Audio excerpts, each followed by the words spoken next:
Hello everybody and welcome back to another video.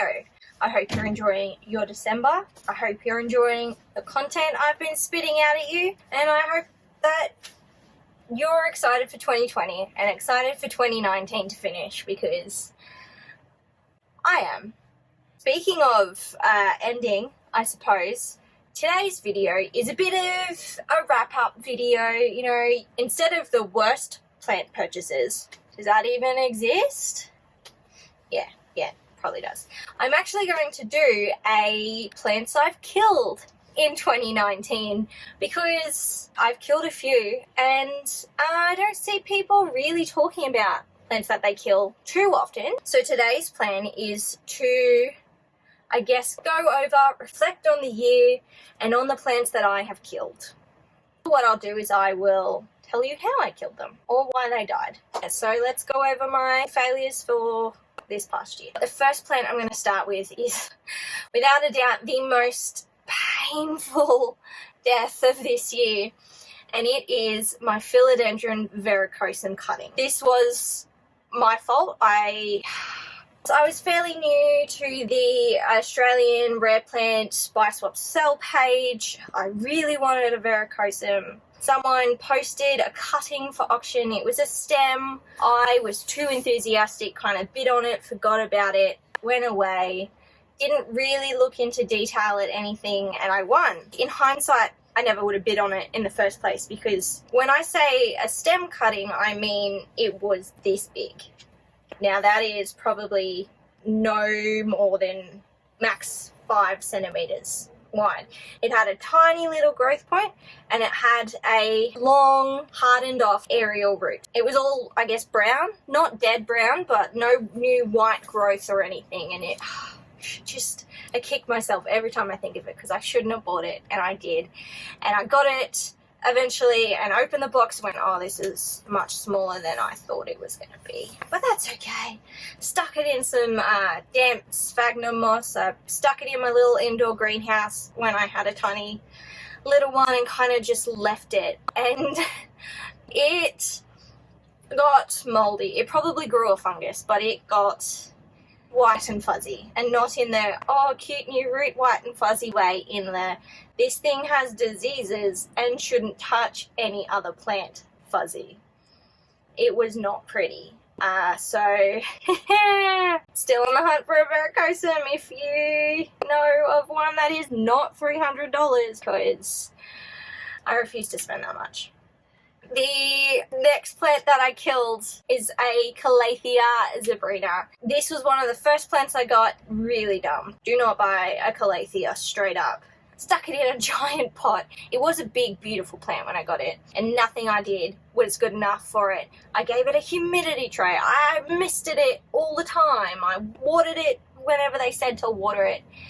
And it just got worse and worse and worse. And eventually I went, stuff you, stuck it in the garden. It kind of started growing a little bit in the garden, and then we had a couple of really, really hot days, and it died. It's just dead. It's gone, 100%.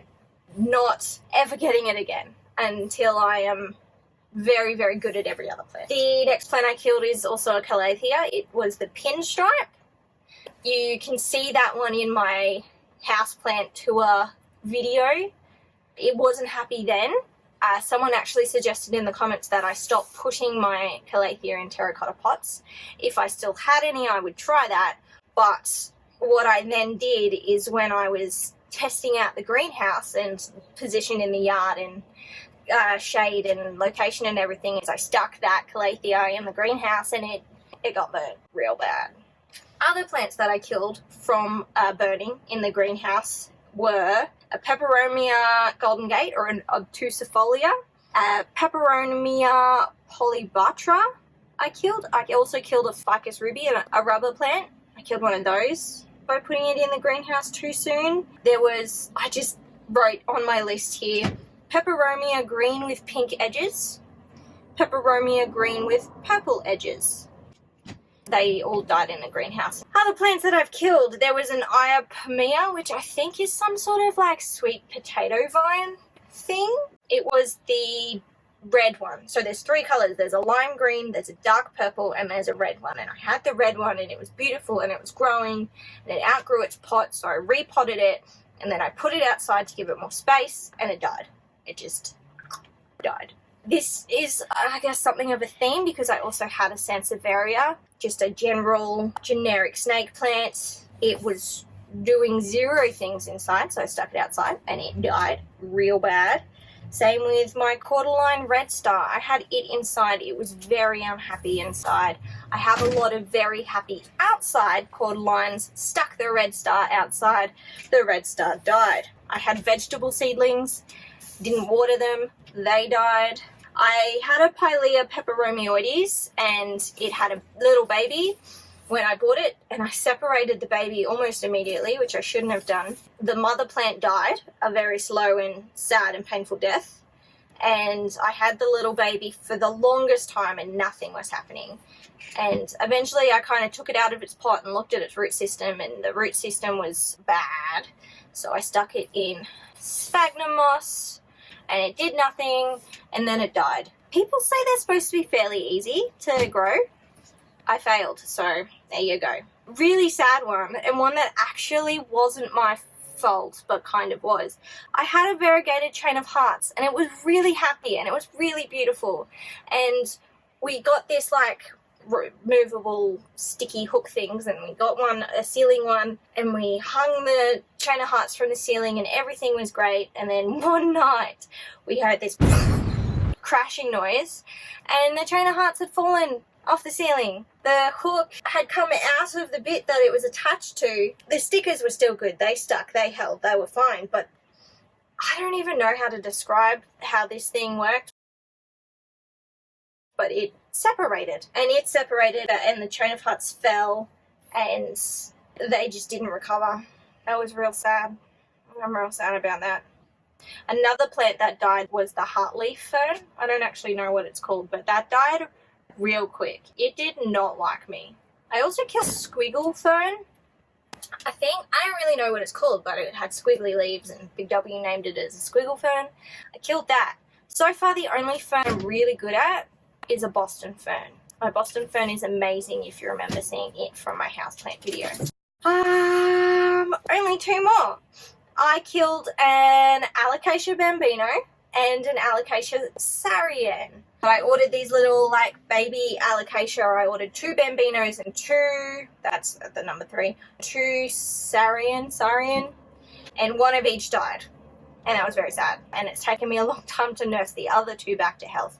They just didn't make it. Those are the plants that I've, like, killed. I think that'll do us for this video. The plants that I have killed are another one. Monstera Adansonii, I got mealybug real bad. It must have had mealybug when I bought it, but I didn't know what mealybug was. And by the time I found out what mealybug was, it was too late to save it. And I bought the Australian native lady beetles, but they all arrived dead. That was just a waste of, $60. Yeah. So I hope, you found this video interesting. You could relate to it a little bit. Comment below what plants you've killed. What was the most painful death you experienced in terms of plant world. Let me know what plant fails you've had and maybe what plants you're trying to keep alive for 2020. I hope you enjoyed the video.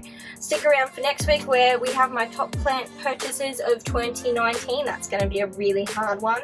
And I've got some really great stuff planned for the new year. So subscribe if you haven't already so you don't miss out on what I post. And bye.